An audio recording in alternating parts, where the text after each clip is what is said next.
Bienvenidos a un espacio en el que seguimos los pasos de aquellos que se animaron a emprender. Hoy vamos a conocer la historia de Jazmín Marturet, una emprendedora gastronómica que está al frente de Santa Inés desde el 2019. El local funciona en una antigua panadería que remodeló conservando su nombre y sus fachadas originales. Acompáñennos que vamos a recorrer su camino al éxito.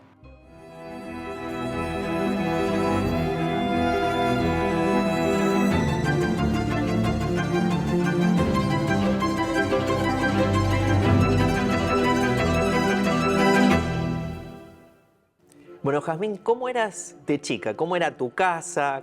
¿Qué hacían tus viejos? Mi casa era un PH en Anchorena y Córdoba. Vivía con mi mamá. Tenía un jardín, un taller. Mi mamá es artista. Pero después mi viejo, cuando yo tenía 5, se fue a vivir a Bariloche y ahí sí sé dónde vivía. Pero hasta los 5 no lo ubico muy bien. Y venía todos los inviernos y se pasaba todo el verano. Entonces era, Jazmín, por favor, no te subas a los árboles a comer fruta. No, papá. Y después volvía y estaba toda violeta de comer boysenberry, qué sé yo, frambuesa todo el día. Me gustaban mis peluches, mis gatos y los bichos del jardín. Por ahí la comida que hacía mi mamá no era la que más me gustaba. Mi abuela paterna cocinaba mucho. Era como muy ama de casa y la familia más grande, más de acá. Mi familia materna es muy distinta que mi familia paterna. Y, no sé, lo de mi mamá no hacíamos tanto eso de sentarnos a comer o de, no sé. Sí, mi vieja cocinaba con cualquier madre, así que jugaban a todo y en la cocina todo el tiempo, o con la caja de botones, la vendedora de botones, o comer las masitas que habían hecho a la tarde, ¿viste? Y era todo el tiempo eso, ¿no?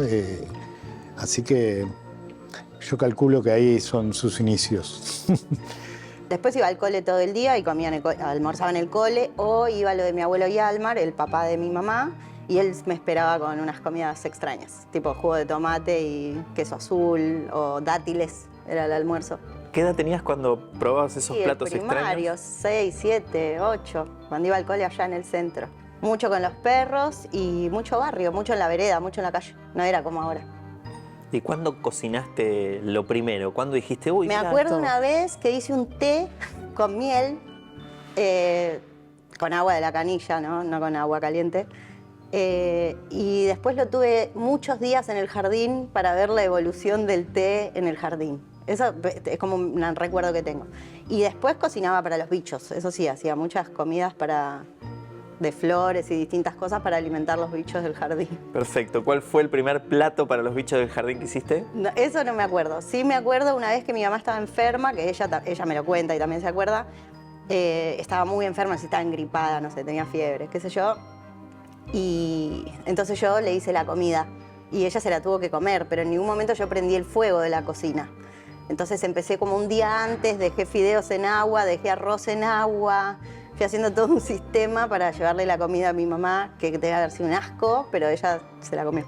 ¿Qué le cocinaste? Creo que unos fideos que los dejé hidratando en agua y un arroz que también lo dejé hidratando en agua y algo que había en la heladera. Fue así, una cosa rara, perfecto. Pero le di de comer, ella estaba enferma y funcionó. Sí, ¿y lo comió todo? No me acuerdo, ella dice que sí, no le creo. Cocinaba bastante con mi abuela Alicia, cocinaba. La miraba cocinar porque no sé si me dejaba cocinar. Me acuerdo mucho que no me dejaba entrar descalza a la cocina. Me decía, anda, calzate, porque el departamento tenía toda alfombra, pero la cocina no, tenía baldosa. Y yo me iba a enfermar. Siempre me recuerdo cocinando con algún libro de cocina, pero hacía tantas cosas. ¿Cuál fue la primera receta que recordás haber incorporado que dijiste, uy, mira, voy a preparar esto? Pasta frola. Pasta frola. Pasta frola. Pasta frola. Y después nos mudamos con mi mamá a Palermo, que no era Palermo de ahora, pero de a poco, más o menos cuando yo ya tenía 14, 15, empezaron a aparecer los restaurantes. Entonces ya todo empezó a ser distinto. Diferente. Sí, sí. Pero creo que de los 16 que ya sé que voy a ser cocinera. ¿Qué fue lo que te hizo sentir que te ibas a dedicar a la cocina? Ay, lo que pasa es que me pasan un montón de cosas con eso. Primero, bueno, mis dos papás son artistas y yo pensaba, o sea, la Jazmín del pasado, pensaba que eso era una profesión distinta, era un trabajo estable, no sé, que se podía jugar y todo, pero que era ahora me doy cuenta que no, que es casi lo mismo que el otro. Claro. Pero eso, y después hubo como un boom de las escuelas de cocina y... Bueno, tengo que contar. Yo repetí muchas veces el cole, ¿no? Bien. Primero y tercero. Y fui a muchos colegios distintos, el secundario. Porque bueno, iba repitiendo. Y en un momento estaba como entre la espada y la pared, necesitaba como empezar a hacer algo, tener mi guita o estar estudiando algo, no sé, ser como un poco más seria, no sé, algún delirio de la adolescencia. Y ya todas mis amigas, que claro, ellas avanzaron en el secundario, la que no avanzaba era yo, ellas ya estaban pensando, bueno, medicina, qué sé yo, distintas carreras. Y me gustaba mucho dibujar, mucho pintar, pero eso, no me parecía, bueno, como pensaba Juana también, mi hija. Ella pensaba lo mismo, empezó economía y ahora está en diseño. Me gusta mucho la naturaleza también, pensaba, bueno, oceanografía, no sé, todas cosas del imaginario. Claro, estabas en ese momento que es el abanico de profesiones posibles. Que es todo, es el mundo entero. Pero en algún momento mi vieja me regaló un libro de Anthony Bourdain, que yo leía mucho, y lo leí y dije, claro, esta es la vida que yo quiero. Míralo, el tipo es un rockstar, hace lo que quiere, mira cómo habla, mira la vida. O sea, y contaba dentro de las cocinas y qué sé yo. Y dije, no, yo voy a hacer eso, que era impensable. O sea, era ridículo como estudiar, no sé, cartografía. Justo esto contaba el otro día, que hablé con mi abuela, Diana, para que me pague la carrera o para ver si podía empezar eso. Y no me creía, me dijo que yo iba a dejar, que no era algo que yo iba a hacer. Entonces, que para qué ella se iba a comprometer en pagarme una cuota si yo igual era un queso en el cole, igual... Así que fui antes, por mi abuela, a unas clases de cocina con una señora que se llamaba Emi de Molina. Y como logré hacer eso, ir todo un año ahí, bueno, después el premio fue la carrera. Iba un poco a los restaurantes de Palermo a pedir que me dejen ayudar, que seguramente no ayudaban nada, pero iba un poco a ver y estaba un poco en esa. Así arranqué. O sea, cuando ya terminé, ya estaba haciendo algunas pasantías y en algunos lugares cobraba un poco de guita, pero más que nada hice salón, no tanto cocina. Como que me decían, sí, vení, pero camarera. Trabajé en el bar del Taller, ahí en la Plaza Serrano. Miranda, cuando abrió, no sé, tenía varios laburos de camarera y algunos de ayudante de cocina como contraturno. Y en un momento nos fuimos con las chicas de viaje, con mis amigas, a Bariloche, de dedo, de campamento, qué sé yo, y ahí conocimos una gente que tenían concesión de refugio y estaban buscando a alguien que vaya de refugiero. Y yo dije, no, yo voy a venir. Y volví a Buenos Aires, hice el bolso y fui. O sea, no tenía nada firmado, no sabía si me daban trabajo o no, y qué sé yo, y me fui. Sabía que ella conocía mucho del lugar, ya había tenido toda su experiencia de chiquita.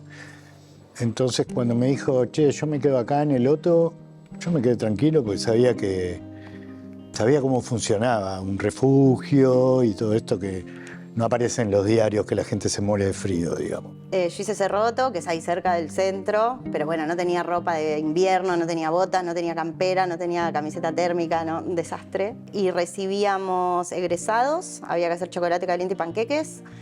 Después recibíamos grupos de turistas a la noche para fondue y vino caliente y qué sé yo, que también lo aprendí a hacer ahí, no tenía idea. Y después tenía tortas, sanguchitos, cosas para la tarde para la gente que sale a hacer trekking o a pasear y iba al refugio. Y después tenés dormis, o sea, hay un montón de camas para limpiar y para sacudir sábanas y frazadas y es como que tenés un hotelito, no sé, para mí fue divertidísimo. Claro, como atender un mini hotel. Claro, pero sin luz, sin gas y con mucho frío. Y en invierno la fui a buscar, porque dije, no puede ser que esta piba yo no sepa nada desde el verano. Y cuando llegué estaba divina, genial, ¿no? Ningún problema, se había cargado el refugio y la cocina a su espalda, entonces le ayudé un poco. Tengo un vago recuerdo que algo le armé como para que pueda trabajar más cómoda. Y bueno, y se quedó ahí. Y fue muy feliz, yo creo. Claro, ¿y cómo se cocina así con todo eso? Bueno, teníamos las garrafas, que había que subirlas, pero el primer día que llegué los chicos me enseñaron a achar, porque había que armar, o sea, esto fue previo a la temporada, nos teníamos que estoquear de leña, porque era todo a leña. Entonces después aprendí ahí a prender los fuegos a la mañana, a 7 de la mañana prendés todos los fuegos, eso se va calentando el refugio. Ah, buenísimo. ¿Qué edad tenías cuando...? 18. 18. 18 años dijiste, me voy al Cerro Otto y te pusiste a trabajar en un refugio. Sí. ¿Cuánto tiempo estuviste ahí? Y de antes de ponele que si volvíamos en marzo, de abril a octubre, ponele. No, ni me acuerdo. Y después bajé y concesioné la cocina de un camping en Los Coihues, de Sebas, el camping Los Coihues, que lo amo. Y ahí también armamos la cocina, vino mi mamá, me ayudó a armar la cocina también y armamos como un salón y un menú para la gente. Y ahí estuve todo el otro verano. O sea, de ahí, desde que terminé hasta el fin de la otra temporada. Algo pasó y dije, no, bueno, me quedo un año en Buenos Aires, me organizo, vuelvo de otra forma.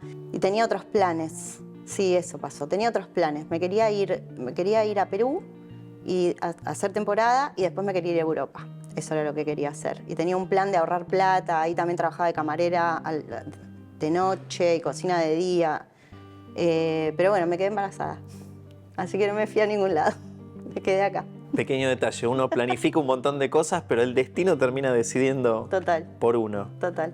Bien, Así ¿qué edad que- tenías cuando pasó esto? Y Juana nació cuando yo tenía 22 recién cumplidos, así que a los 21. No, pero ahí todo se acomodó, como que se acomodó lo de, bueno, Europa ya fue, toda esa parte ya fue, había que hacer un plan acá y hice un plan acá.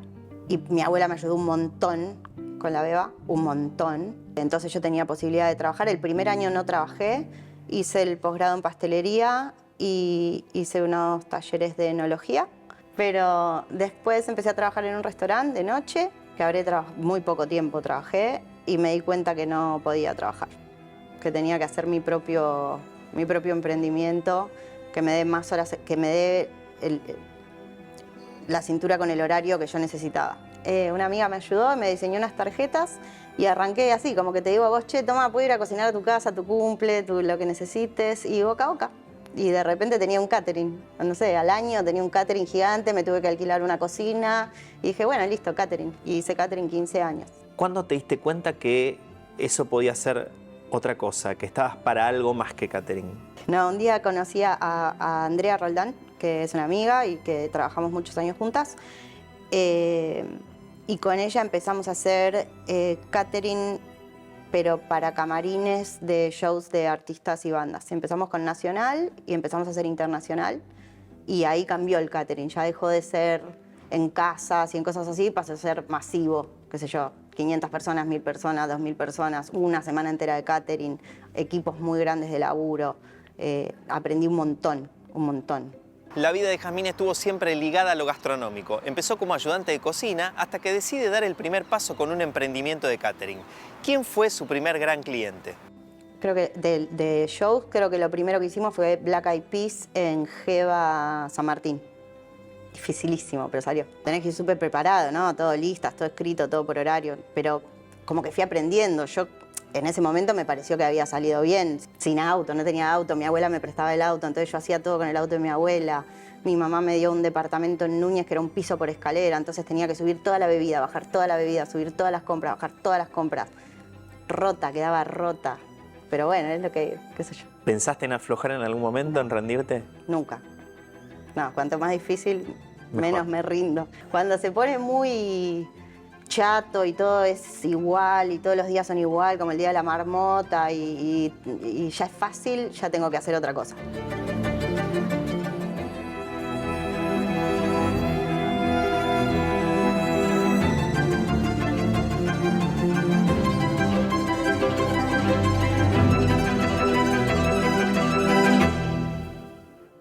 Hasta acá llegamos con esta primera parte de la historia de Jazmín. Quédense con nosotros que hay mucho más por descubrir de esta historia. Bienvenidos al segundo bloque de Camino al Éxito, en el que seguimos conociendo la historia de Jazmín. Ahora vamos a saber cómo pasó de su primer emprendimiento de catering, Mercado Negro, a su primer local restaurante Santa Inés.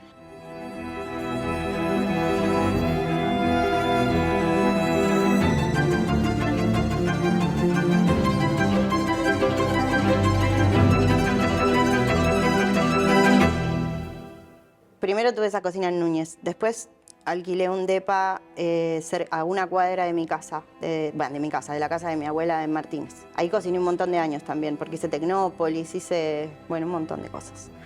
Y después necesitaba ya un lugar más grande. Entonces alquilé lo que era el Stud, que era un Stud de caballos, que también muy parecía a esta casa. Cerca del hipódromo de San Isidro, en Martínez, más bien para el lado de la Panamericana. Y bueno, viste, tenía cierto glamour, digamos. Aunque era súper, hiper bucólico el lugar y maravilloso, porque los Studs son muy lindos, viste. Y de un lado de las caballerizas me hice la cocina y del otro lado alquilaba distintos ambientes a distintos otros emprendedores que abríamos los domingos al mediodía. Y explotaba. Está increíble. Y seguía haciendo catering. Y en un momento se complicó la casa esa porque yo lo quise habilitar para restaurante y no lo podía habilitar. Y además había que hacerle muchos arreglos a los techos. Tenía demasiado espacio al aire libre, no tenía tanto techado. Entonces si llovía no podía hacer. Ahí también hacía eventos adentro. Hice muchos casamientos, porque era muy grande, muy lindo, era muy hermoso. Un día me di cuenta que ya no podía quedarme ahí porque me estaba limitando la casa. Dije, nos vamos a mudar y lo que vamos a hacer es un restaurante. Pero tiene que ser suficientemente grande para que si falla o hasta que funcione podamos hacer catering. Entonces, un lugar que sirva de cocina de catering y seguir haciendo catering, pero que a la vez también sea un restaurante y a la vez también se puedan hacer eventos. Y bueno, así encontré esta casa.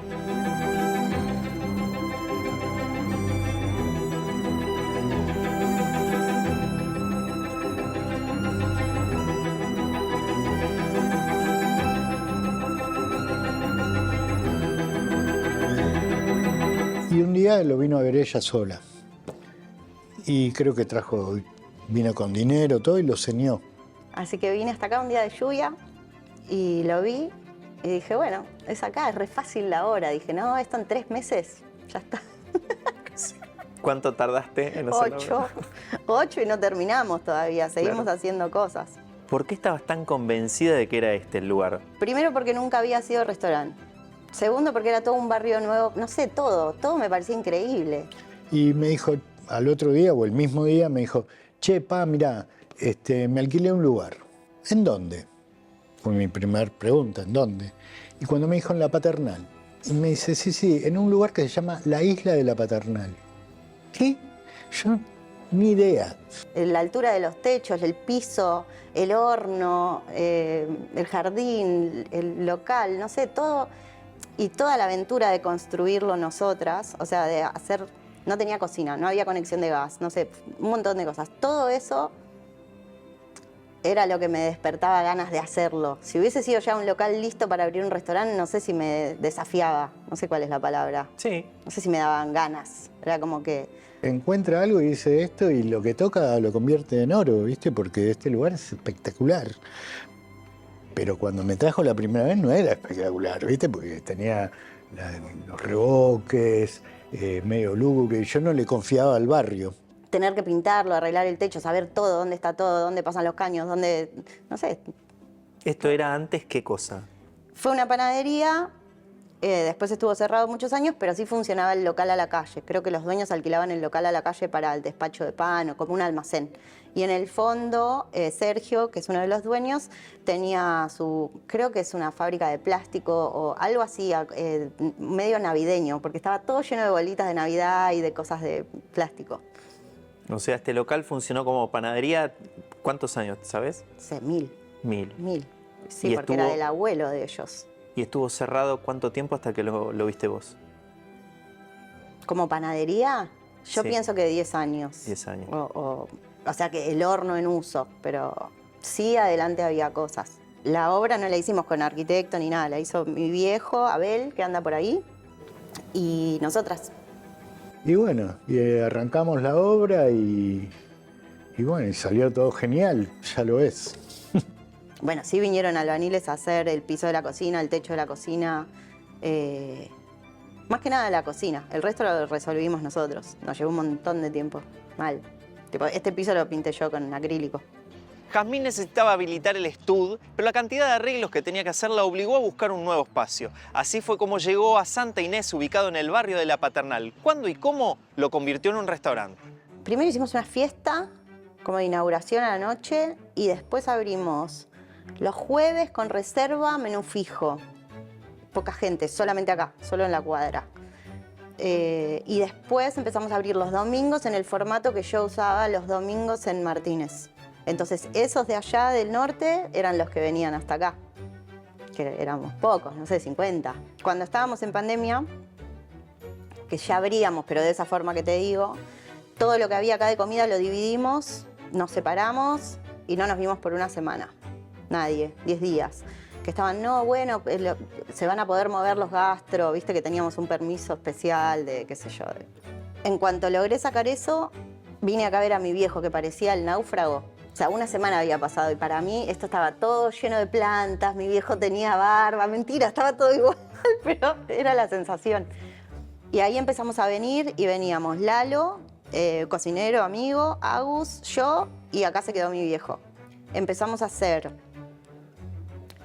platos de restaurante congelados y viandas para empresas. Y funcionó bárbaro, estuvo bárbara la pandemia, estuvo bien. Acá, donde estamos ahora, armamos una mesa de ping-pong y por allá eran las mesas una mesa de tute, una mesa de truco, o sea, pues éramos nosotros 4. Entonces, para poder irnos moviendo del lugar, teníamos distintas mesas de juego, karaoke, hicimos fiesta de disfraces, los 4, baile, todo acá adentro todo el día. Y trabajamos un montón y un día mi viejo me dijo, dejate joder, Jazmín, ¿por qué en vez de hacer las pastas acá dentro de la cocina, no arreglamos el local, levantamos la vidriera y vos te pones ahí a hacer las pastas? Alguien va a pasar. Le digo, ¿quién va a pasar, papá? Le digo, pero con el local que tenemos, ¿por qué no abrimos el local? Y vos despreocupate que objetos para decorar tenemos de sobra. Alguien va a pasar, bueno. Y al otro día vine, levantamos, pintamos, arreglamos un poco. No sé si fue esa noche o a la otra noche que nos quedamos toda la noche laburando, sacamos todas las heladeras, todo. Quedó tan bueno que todas las mañanas llevábamos una de las mesadas de acero inoxidable hasta el local y ella amasaba y usaba la pasta linda ahí a la vista del público. Y claro, los vecinos recién ahí se enteraron que acá había algo, porque ellos deben haber visto una mudanza y después los 8 meses que abrió Santa Inés de noche y qué sé yo, era boca a boca, pero nunca lo vieron abierto. Pero no vendíamos comida, me veían haciendo produ de lo que iba de congelado a las casas. Y repartíamos desde, no sé, del centro a Tigre 3 veces por semana, hasta que contratamos a un chico que se llamaba Sebas, que venía con su auto y él también hacía reparto. Entonces salían 2 autos de reparto, todo el día repartiendo comida. Estuvo increíble. Mi hermano, que su negocio de él no, su trabajo no estaba funcionando, vino a hacer toda la administración de todo eso, porque yo estaba así anotaba. Y me dice, no, vamos a organizarlo. Mandó a hacer bolsas, packaging, sello, y él hablaba con los clientes, mandaba 2 veces por semana, mandaba el menú. Mi hermano organizó todo eso. Después se fue, pobre. O sea, se terminó la pandemia y se tuvo que ir. Y de todo eso, un día, cuando ya los vecinos nos saludaban y qué sé yo, mi viejo me dijo, dale, Jazmín, hacé algo al mediodía, 2 cosas. Me dice, hay un montón de gente y se van a comprar un sándwich de milanesa o otra cosa, hacé un guiso de lentejas, hacé algo. Entonces abríamos de lunes a viernes y había 3 guisos y 3 sopas, que cambiaban todos los días. Y un día fue demasiado cambiar todos los días, entonces empezamos a hacer de lunes a viernes un menú y no sé, llegaban motos, llegaba gente en auto, todos con barbijo, les dábamos la comida, les tirábamos alcohol. Así empezó que el menú está en un folio, ¿viste? Para que la gente, si lo tocaba, mi papá le tiraba alcohol y no dejábamos que entre nadie al baño. Tenemos toda esa pavada. Y un día mi viejo también dijo, bueno, ¿por qué no pones 2 mesas? Están comiendo ahí del plástico. Yo estaba muy preocupada con lo del plástico, porque de repente todos los restaurantes se transformaron en plástico y en aluminio y en plástico y en plástico y en plástico. Entonces empezamos una cosa para los del barrio, que ya nos conocieron, que era con los tuppers. Entonces el que traía el tupper tenía un descuento y bueno, Un día mi viejo puso 3 mesitas y dijo, los ponemos bien separados, ¿qué les va a pasar? Entonces hubo todo un sistema con un tacho afuera, con agua, con unas gotas de lavandina para que cada uno sus cubiertos los deje ahí, nosotros no tener que tocarlos, y al final del día entrábamos una locura, una locura. Entrábamos ese coso y como mi papá era el más grande, a él nunca le tocaba lavar los cubiertos chupados por el coronavirus. Y abrimos primero la vereda. La vereda y la galería. Esta casa nos salvó, porque teniendo la vereda, pudiendo abrir el techo de la galería y que todo es tan grande y tan ventilado y teniendo el jardín, claro, pudimos sentar gente, o sea, salvo acá en este salón, sentamos gente. Y el mostrador lo sacamos de ahí y lo llevamos para el sector del patio, digamos, de la casa. Entonces el local quedó libre y lleno de mesas y la verdad que es divino. Tiene 2 aberturas, dos puertas grandes y son 3 espacios. Yo me dedico al arte, ¿viste? A la escultura, al dibujo. De toda la vida eso, dije, este escaparate lo voy a convertir en galería de arte. Entonces empecé mostrando, no sé, libros de arte, qué sé yo, y de repente me empecé a conectar con un montón de artistas que venían a comer, así que se convirtió también en un lugar de referencia para los artistas. Ahora hay por ahí menos cambios de carta, o sea, pasó a ser cada 3 semanas y ahora es más o menos al mes, pero el 100% de la carta. Y bueno, y así se transformó en Santa Inés, de a poco, día a día, como viendo qué pasaba, cómo respondía la gente y esperando. Y siempre con la expectativa normal, como el día que abrimos los primeros takeaway, en mis números ridículos era, bueno, si vendemos 12 platos, está todo pago. Y vendimos 15, ponele. Entonces dije, bueno, vendamos 20 hoy. Y así. ¿Cómo era la carta cuando abriste y cómo es hoy? Hay muchos platos que son platos que a mí me gusta hacer, que hago siempre. Lo que por ahí va variando es que tengo más acceso a ingredientes cuanto más plata tengo. Entonces puedo, no mejorar porque la calidad claramente es buena, pero puedo jugar con alguna cosita que antes no podía comprar o que no sabía dónde comprar. Ahora la carta es un poco más extensa. Tampoco es tan grande porque hay 4 platos chicos, 5 platos completos y 3 postres. Y a mí me parece que ese tamaño está más que bien porque no hace que tengas que romperte la cabeza viendo qué vas a comer, ¿no? Entonces como es fácil, es por descarte. Si no te gusta el cerdo, no te gusta el picante y no comes harina, ya sabes, es fácil. ¿Cómo es un día habitual en Santa Inés? Cocina, entramos 8:30. Lo primero que se hace es enjuagar los trapos, repasar las mesadas y prender los hornos. Después llego yo un poquito más tarde, la verdad. Y lo que hacemos es dividirnos las tareas, o sea, se hacen listas de produ. Casi siempre cuando nosotros llegamos ya llegó la verdulería y antes de las 9 ya llegan el resto de los proveedores. Y empezamos a hacer la produ para el día, hasta más o menos las 11:30, que se vuelve a limpiar toda la cocina y se abre plaza. Después empieza el despacho, 12:30, que es cuando empieza a llegar la gente y empiezan a entrar las comandas. Y cuando terminamos, limpiamos y nos vamos. Antes de irnos, hacemos la lista de compras y las listas de produ, que son las que vamos a dividir al otro día. Bueno, parte de mi trabajo es ver los WhatsApp, porque hay infinidad de WhatsApp de gente que pregunta para venir a comer hoy o para venir el fin de semana. Yo termino de trabajar o no trabajo en el restaurante, justo hay días feriados francos, digamos, que igual vengo y me voy a mi taller y estoy ahí laburando. Así que ¿Esta mesa viene de tu taller? Esta mesa, sí.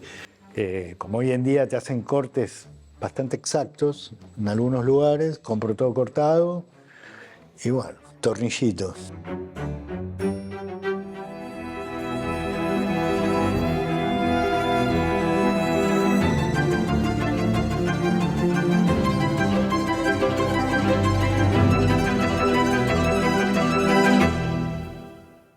Hasta acá llegamos con este segundo bloque y de cómo Jazmín convirtió Santa Inés en un restaurante. También las ideas que su padre aportó para poder seguir adelante en pandemia. Quédense con nosotros que hay mucho más por descubrir de esta historia. Bienvenidos al tercer y último bloque de Camino al Éxito. Ahora vamos a conocer cómo se inspira Jazmín para crear sus platos.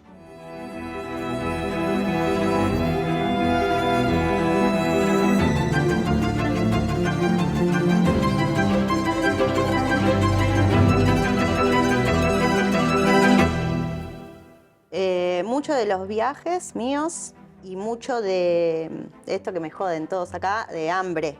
Es como que vos te levantás a la mañana y decís, ay, ¿qué comería? No sé, comería unas arepas.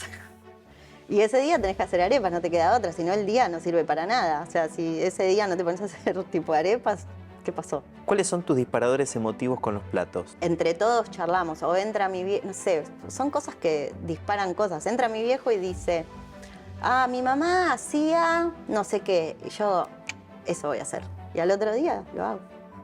Todo me hace pensar. Entonces, lo único que pienso es en comida. Y las únicas conversaciones que me interesan son las relacionadas a la comida. Desde que abriste, ¿cuál fue tu peor momento? Capaz el 2024, de que todo sea, lleve tanto laburo y de que todo sea... Como que hay veces que si frenan un toque todo, volvamos a la pandemia, dame 4 días, dame un franco dame. Pero, qué sé yo, parte de la cosa, no sé, calculo que se va nivelando. Calculo que se va nivelando como el líbido que uno le pone al emprendimiento. Pero yo tengo todo puesto acá, entonces eso es lo único que pienso. El año pasado me pasaba que llegaba a casa y caminaba por las paredes. Tipo, dije, no, yo voy a volver temprano, a las 4:30 me voy a ir a mi casa, que me quede horas de día para lavar la ropa, para... Y llegaba a mi casa y decía, no, ¿qué lavar la ropa? Yo tengo que estar en el restaurante, voy a estar en el restaurante. De no ir al médico, de no hacer deporte, o de que es como que lo único que me importa es un montón. Entonces estoy tratando de este año nivelar un poco la energía que le pongo. Pero por ahí sí la pasión es muy esclavizadora, porque es como que te deja, soy muy manija, muy manija. A veces no puedo más y digo, pero ¿por qué? ¿No me tomo un día? ¿Y cuál fue el mejor momento? Yo creo que es ahora, porque de haber pasado todo eso y haber sobrevivido y que me dé más incentivo de cambiar las cosas o de organizar o de hacer procesos o de tener, no sé, como listas de apertura y de cierre del restaurante, no sé, como me llevó a tener que organizar cosas que parecen obvias. Estaba organizado, pero como cambian tanto los equipos de laburo y es todo tan dinámico todo el tiempo, todo queda desactualizado, todo el tiempo tenés que estar actualizándote y estar más adelante, como que todo el tiempo le tenés que ganar. Y cansa un montón.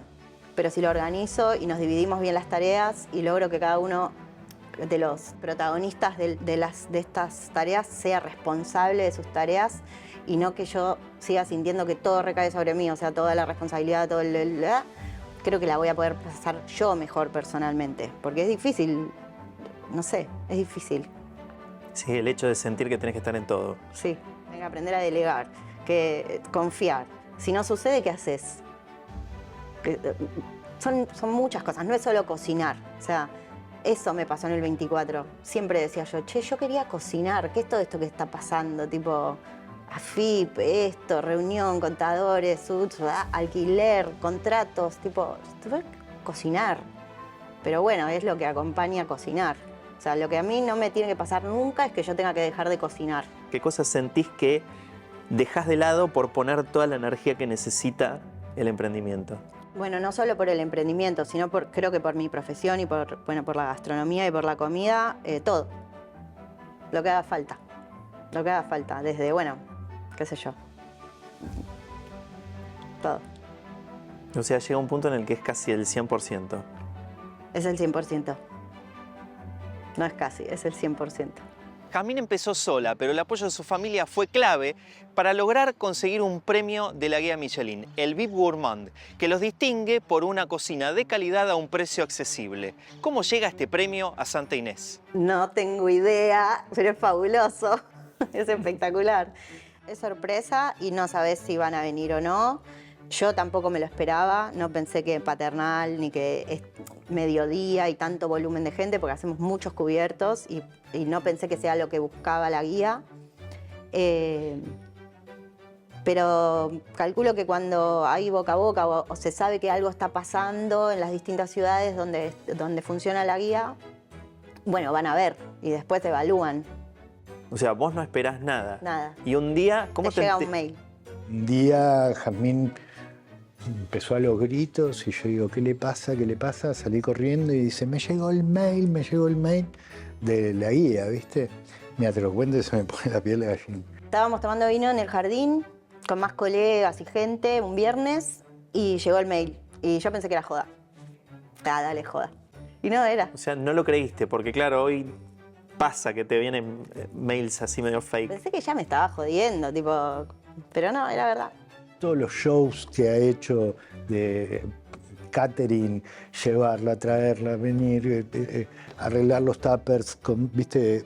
Porque todo a pulmón, la verdad que es una piba trabajadora como pocas y bueno, me encanta que le hayan...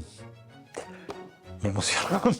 Así que después, como al mes o un poco más, llegó la invitación a la gala que se hizo en Mendoza y ahí fuimos con Agus. Nos compramos ropa, nos maquillamos, todo lo que nunca. Y me encanta que le hayan dado el premio y que vengan muchos más. ¿Cómo te sentiste con ese premio? Mucha alegría, mucho orgullo, mucho...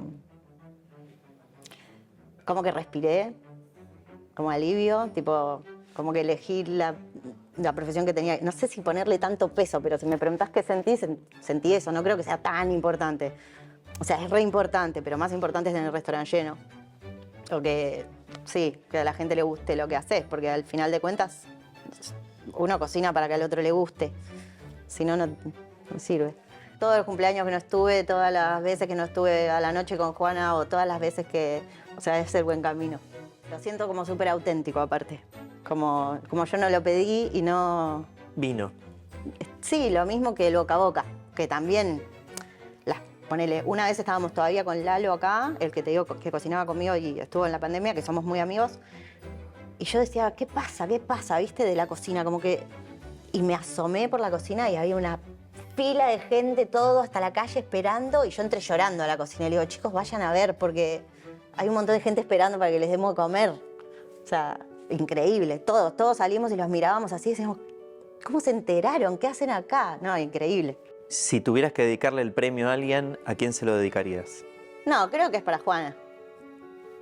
¿Dedicarías Seguro es para Juana, sí. a Juana? Sí, seguro es para Juana. No sé, como que siempre le quise dar ese ejemplo a ella. Como que, aunque uno tenga hijos joven, no hace falta resignar como los sueños ni los objetivos. Se puede las dos cosas, o sea, se puede. No hay un buen momento, es el momento. Solo hay que laburar y no sacarle el foco al objetivo. ¿Cuáles son tus planes a futuro? Ahora estoy trabajando en un libro, que ni idea es algo nuevo, así que me desafía y nada, quiero viajar, quiero volver a algunos lugares donde ya estuve, pero poder probar las cosas con la boca que tengo ahora y con la experiencia que tengo ahora, que no es lo mismo, no sé, hace 15 años cuando fui a París, no es lo mismo que, sí, ahora me voy a París o a Francia. Así que quiero viajar un montón, quiero conocer a las personas que ya hicieron este camino, o sea, quiero poder charlar con personas que ya hicieron este camino en la gastronomía y saber cómo se sienten o cómo resolvieron el futuro, tipo cuando ya tenés 60, 70 y no puedes estar ahí parado todo el día. Bueno, ¿qué hay? ¿Qué es para vos la presencia de tu familia en Santa Inés? Porque tu papá trabaja acá, está en la caja, Juana ha trabajado acá también. Y para mí es como mi contención de la locura, porque entiendo que todo esto es un delirio, pero cuando todos ellos vienen y me hacen tipo, y están, yo digo, bueno, tan loca no debo estar, porque acá estamos. No, casi toda mi familia laburó acá, o en el catering conmigo, o algo. Si tuvieras la oportunidad de volver en el tiempo y darte un consejo a vos misma a los 20, ¿qué consejo te darías? Jazmín no te hubiese escuchado ningún consejo, ni mío propio, porque Jazmín es muy cabeza dura. Que no sé, porque si no, hoy no sería quien soy hoy, ¿entendés? En este momento, pero a mí me encantaría haber tenido un chef, así como un referente, entonces saber los procesos, saber cómo dirigir la cocina sin tener que... Me llevó muchos años aprender a ser chef, digamos. Sigo tratando de ser chef, porque no es... O sea, es un puesto en la cocina, no es algo que alguien te dice, porque sos el dueño, sos el chef. Está en tu personalidad. Entonces, por ahí haber tenido un ejemplo hubiese estado bueno. ¿Cómo es emprender en Argentina? Y para mí, la decisión es tener un restaurante y cocinar todos los días lo que tengo yo ganas de cocinar y ponerle el precio que yo quiero y sacarlo adelante, como que el resto no me... Hay cosas que me dan por ahí un poquito de bronca, que digo, che, justo ahora me vas a poner el bono este. Ya está, se paga y se sigue adelante, no hay mucho que puedas hacer. Y después, sí, por ahí soy muy optimista, pero yo estoy bomba. Es a pulmón, o lo haces con dinero o lo haces a fuerza de trabajo. Y nosotros lo hacemos a fuerza de trabajo. Un poquito de guita tenés que tener, pero mucho trabajo, ¿viste? Y la gente acompaña.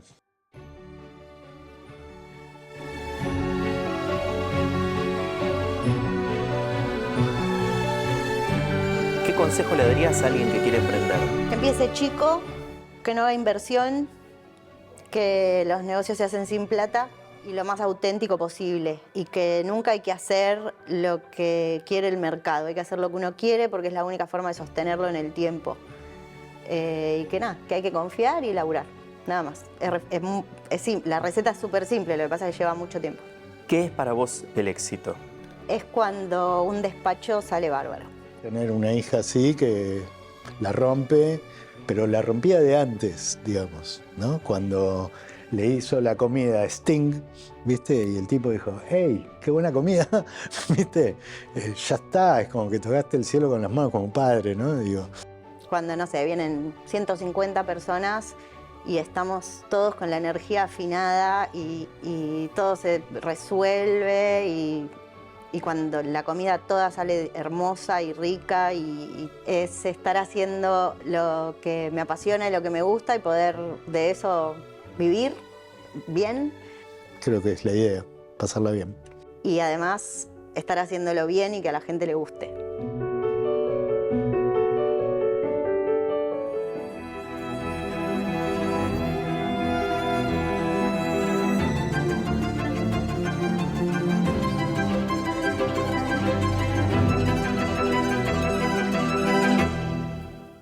Hasta acá llegamos con el programa del día de hoy y esta fue la historia de Jazmín Marturet y su camino como emprendedora gastronómica y el recorrido que la llevó a convertir Santa Inés en su propio restaurante. No se olviden de seguirnos en las redes @unifeteoficial y denle clic a la campanita en el canal de YouTube así ven los videos cuando los subimos.